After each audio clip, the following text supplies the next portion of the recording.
Hello সবাইকে, welcome to my another vlog. কেমন আছেন সবাই? আমি অনেক ভালো আছি। আপনারা কেমন আছেন কমেন্টে জানিয়ে দিবেন।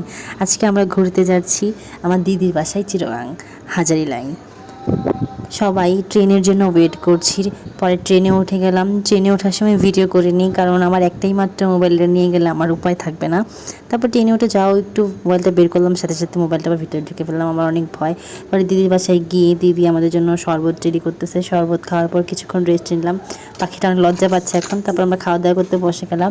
আজকে আমাদের বাসায়, মানে আমাদের বাসায় বলতে দিদি আমাদের জন্য নিরামিষ রান্না করেছে, অনেক কিছুই রান্না করেছে, আর নাই বললাম।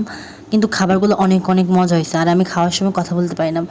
খাওয়ার রিভিউ আপনারা আমাদের প্লেট দেখি বুঝে নেন।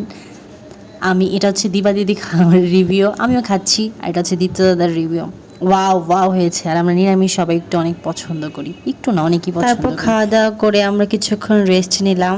রেস্ট নিয়ে আমরা বের হয়ে গেলাম সবাই মিলে রেডি হয়ে, কারণ ঘুরতে আসছি, ঘরে বসে থাকলে কি হয়। তারপর আমরা বের হয়ে গেলাম মন্দিরের উদ্দেশ্যে।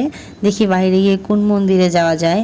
আর দিদি ওইখান থেকে হাই দিচ্ছে। হাজারী লাইনের এরিয়াটাতে আমার একটা শান্তি ফিল করে। দেখেন চারপাশে শুধু ঠাকুরের জিনিসপত্র পাওয়া যায়, যেখানেই তাকাই সেখানেই ঠাকুরের জিনিস।